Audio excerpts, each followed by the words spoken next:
Merhaba sevgili arkadaşlar, değerli dostlar, değerli takipçilerim. Kanalıma hoş geldiniz. Bugün hem güzel hem şık, gösterişli, harika bir model yapacağız. Bu güzel modeli sizler de benimle birlikte yapmak isterseniz iplerinizi, şişlerini hazırlayın. Buyurun hep birlikte yapalım. Oldukça kolay. İnanın sadece 2 sırada. Süper bir model. Şöyle sevgili hanımlar, orta kalınlıkta bir bebe yünü kullanacağım. Şöyle gördüğünüz gibi orta kalınlıkta bir bebe yünümüz var. Ve modelimiz sadece 2 sırada hanımlar, harika bir model. Şöyle ben lastiğimi hazırladım. 4 milim şişlerimle bu güzel deseni sizlere anlatacağım arkadaşlar. Şöyle orta kalınlıkta bir ip kullanıyoruz. Evet. Hemen şöyle modelime ben direkt geçeceğim, anlatacağım arkadaşlar size. Umarım beğenirsiniz ve hoşunuza gider. Sizler de benimle birlikte yaparsınız. Ne yaparsanız yapın hanımlar. 2 2 2 2 2 2 2 2 olarak deseninizi kuracaksınız. Evet, ben 16 ilmekle deseni sizlere anlatmaya çalışacağım arkadaşlar. Sizler yapacak olduğunuz örgülerinize göre ilmeklerinizi atarsınız. Evet, 4 milim şişlerimle hemen desenimin kurulumuna geçiyorum. Modelimin birinci sırasındayım. Siz dilediğiniz lastik modelinizi yapın hanımlar. Tüm lastik modelleri uyum sağlar, güzel olur. Kenar ilmeğimi örmeden aldım. Modelimin birinci sırasındayım. Bakın. Burada bir düz ilmeğim var, görüyorsunuz. Hemen önünüzdeki ilmek düz ilmek olacak arkadaşlar. Arka yüzde ilmek atarken dikkat edin. Ön yüzde sevgili hanımlar, modelimizin bir tüyosunu veriyorum size şu anda. Kenar ilmeğinden sonra gelen ilk ilmek düz ilmek olacak. Modeli kurmaya başladığınız zaman arka yüzden ters düz yaparsanız veya herhangi bir hangi lastiği yaparsanız ilk gelen ilmeğiniz düz ilmek olacak. Kenar ilmeğimi örmeden aldım. Bakın burada bir düz ilmeğim var. Hemen yanındaki ters ilmeğin bir altından, ilmeğin kendinden değil, bakın bir altından, bakın şöyle açalım, açarak göstereyim. Bir altından bir ilmek alıyorum şu şekilde. Bir kez doluyorum. Bakın düz ilmeğim ve ters ilmeğim ikisini birlikte örüyorum. Bakın bir deseni bu şekilde kurmuş olduk. Yine düz ilmeğim ve ters ilmeğim var, bakın. Düz ilmeğime dokunmuyorum. Ters ilmeğimin birincisinden değil, bakın şu ikincisinden alıyorum. Bir ilmek alıp uzatıyorum. Bir doluyorum. 2 ilmeğimi birlikte örüyorum. Bakın. Düz ilmeğim burada, hemen ters ilmeğimden bakın. Hemen ikinci ilmekten alıyorum. Ters ilmeğin ikinci ilmeğinden bir doluyorum. 2 ilmeği de birlikte örüyorum. 3 ilmek. Bakın ilmeklerimiz üçerli ilmekler halinde. Yani bir ilmek artışımız var şu an burada. Arka sırasında da bu ilmeğimizi yok edeceğiz. Düz ilmeğin hemen yanındaki ters ilmeğin içinden, bakın birinciden değil ikinciden bir ilmek alıyorum, uzatıyorum. Bir doluyorum. 2 ilmeği birlikte örüyorum. Bu şekilde. Düz ilmeğim burada, hemen ters ilmeğimin içinden ikinci ilmekten girdim. Bir kez doladım. 2 ilmeğimi birlikte örüyorum. Düz ilmeğimin hemen yanındaki ters ilmeğin birincisi değil ikincisinden bir ilmek alıyorum. Bir doluyorum. Sonra 2 ilmeği birlikte örüyorum. Düz ilmeğimden değil, hemen yanındaki ilmekten, bakın ters ilmeğin ikinci ilmeği alıyorum şu şekilde. Bir doluyorum, 2, bir de 2 ilmeği birlikte örüyorum. 3 ilmeğim oluyor. Kenar ilmeği de düz olarak ördüm. Modelimizin birinci sırasına bakın bu şekilde kurmuş oldum. Modelin ikinci sırasındayım ve arka sırasındayım. Kenar ilmeğimi örmeden aldım. Bakın burada benim 3 ilmeğim var. Şu birinci ilmeğimi ters olarak örüyorum. Bakın birinci ilmeğimi ters olarak örüyorum. Biz bunu bir kere ilk başladığımızda ters olarak örüyoruz arkadaşlar. İkinci modeli kurduğumuz zaman 2 ilmeği birlikte alacağız. Şimdi onu da göreceksiniz. Şimdi ilk modeli kurarken bir kereye mahsus bir tane ters örüyorum. Şimdi bakın bir düz örüyorum. Bakın bir düz örüyorum. Burada bir tek ilmeğim kaldı gördüğünüz gibi. İpi kendimden taraf alıyorum. Bu ilmeğim ve buradaki ilmeğimi, bakın ikisini birlikte ters örüyorum. Yani demek istediğim hanımlar, bu yapmış olduğumuz işlemi burada yapıyoruz ama bir sonraki sırada burada o işlemi yapacağız. Şimdi modele yeni kurduğumuz için tek ilmek oldu. Evet, şimdi bu şekilde ördük. Bakın ortadaki ilmeği düz örüyorum. Tek kalan ilmeğim var. İpi kendimden taraf alıyorum. Bu ilmeğimi ve buradaki 3 ilmeğin bir tanesini alıyorum. İkisini birlikte ters olarak örüyorum. Yani ön yüzde artış yaptığımız bir ilmeği arka sırada bakın bu şekilde kesiyoruz. Ortadaki ilmeği düz olarak örüyorum. İpi kendimden taraf alıyorum. Tek kalan ilmeğimin yanına bu 3 ilmeğinin birinci ilmeğini de alarak ikisini birlikte örüyorum. Ortadaki ilmeğimi düz örüyorum.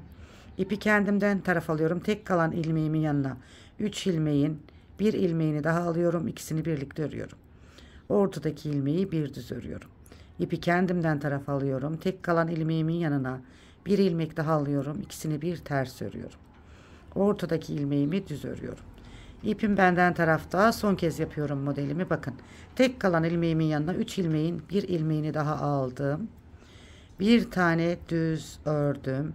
Bakın bir tane ters ördüm. Kenar ilmeğimi de düz olarak ördüm. Şimdi bu şekilde ben sizlere bir model anlatmış oldum arkadaşlar. İnanın desenimiz ilerledikçe çok güzel ve çok şık bir model. Şimdi ikinci bir desen daha kuralım hanımlar. Daha anlaşılır olsun. Kenar ilmeğimi örmeden aldım. Bakın burada bir düz ilmeğim var. Düz ilmeğimden değil şu ikinci ilmeğin, bakın ters ilmeğin ikinci sırasından şuradan bir ilmek alıyorum. Bir kez doluyorum. Hemen 2 ilmeği birlikte örüyorum. İkinci modelimin birinci sırasını yapıyorum. Bakın buradaki düz ilmeğim değil, yanındaki ters ilmeğin birinci değil ikinci ilmeğinden bir ilmek alıyorum. Şişimi doluyorum. 2 ilmeği birlikte örüyorum. Birinci düz ilmeğim değil, ikinci ters ilmeğimin, bakın birincisinden değil ikincisinden bir ilmek alıyorum. Bir kez doluyorum. 2 ilmeği birlikte örüyorum. Evet. İnanın hem kolay hem güzel hem de gösterişli bir model sevgili hanımlar. Düz ilmeğimden değil ters ilmeğimin birinci değil ikincisinden, bakın şuradan bir ilmek alıyorum. Bir kez doluyorum. 2 ilmeği birlikte örüyorum. Yani 2 ilmekten 3 ilmek elde ediyoruz ve arka sırasında da bu ilmeğin bir tanesini kesiyoruz arkadaşlar. Düz ilmeğimizi değil ters ilmeğin birinci değil ikincisinden bir ilmek alıyorum. Bir kez doluyorum. 2 ilmeği birlikte örüyorum. Düz ilmeğim değil ters ilmeğimden birinci değil ikincisinden bir ilmek alıyorum. Bir kez doluyorum. 2 ilmeği birlikte örüyorum. Düz ilmeğimi değil ters ilmeğimi arkadaşlar birinci değil ikinci ilmeğimden bir ilmek alıyorum. Bir kez doluyorum. 2 ilmeği birlikte örüyorum. Bir tane düz örüyorum. Kenar ilmeğimi de düz ördüm. Evet, ikinci modelin birinci sırasına bakın bu şekilde yapmış oldum.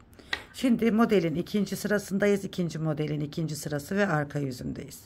Kenar ilmeğimi örmeden aldım. Bakın. Şimdi biraz önce şurada bir tek ilmek yapmıştık. Ters örmüştük.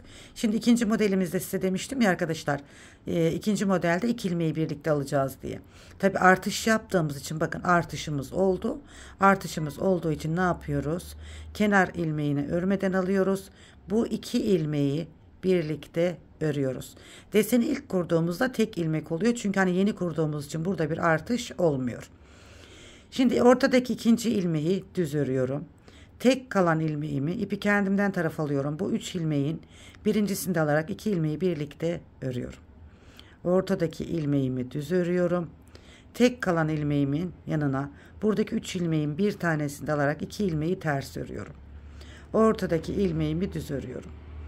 Tek kalan ilmeğimi 3 ilmeğin bir ilmeğini alıyorum. İkisini bir ters örüyorum. Ortadaki ilmeğimi düz örüyorum. Tek kalan ilmeğimin yanına bir ilmek daha alıyorum. İkisini bir ters örüyorum. Ortadaki ilmeğimi düz örüyorum. Tek kalan ilmeğimin yanına bu 3 ilmeğin birini alıyorum. İkisini beraber örüyorum ters olarak. Bir düz örüyorum. Son kez yapıyorum bakın hanımlar burada. Tek kalan ilmeğim ve buradaki 3 ilmeğin birini alıyorum. İkisini bir ters ördüm. Ortadaki ilmeği düz ördüm. Bir tane ters ördüm ve kenar ilmeğimi de düz ördüm. Evet sevgili hanımlar, şöyle gördüğünüz gibi 2 model üzerinden ben size deseni anlattım. Gerçekten muhteşem bir model. Model ilerledikçe kendini gösteren süper gösterişli bir model. Şimdi birkaç model daha yapıp geliyorum. Evet arkadaşlar, gördüğünüz gibi ben modelimi biraz daha ilerlettim. Bakın harika oldu. Gerçekten çok çok güzel bir model. Şöyle.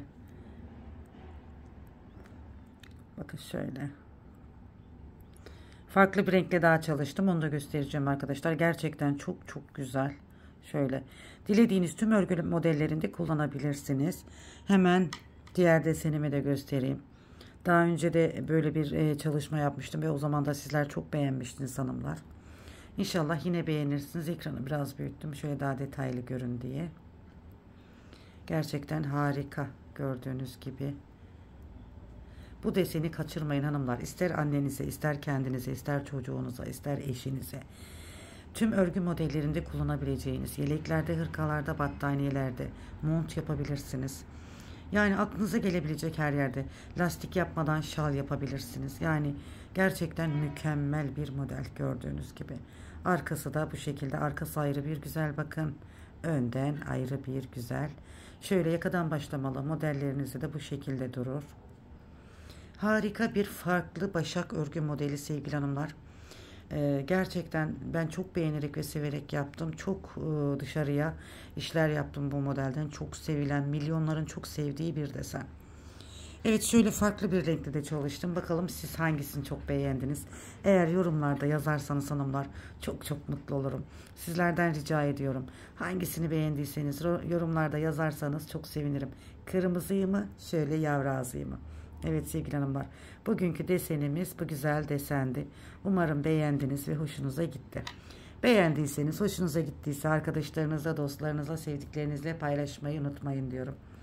Kanalıma henüz abone olmadıysanız abone olup yorum ve beğenilerinizle de destek verirseniz beni çok mutlu ve bahtiyar edersiniz. En güzel günler, en güzel yarınlar sizin olsun. Hoşça kalın. Allah'a emanet olun.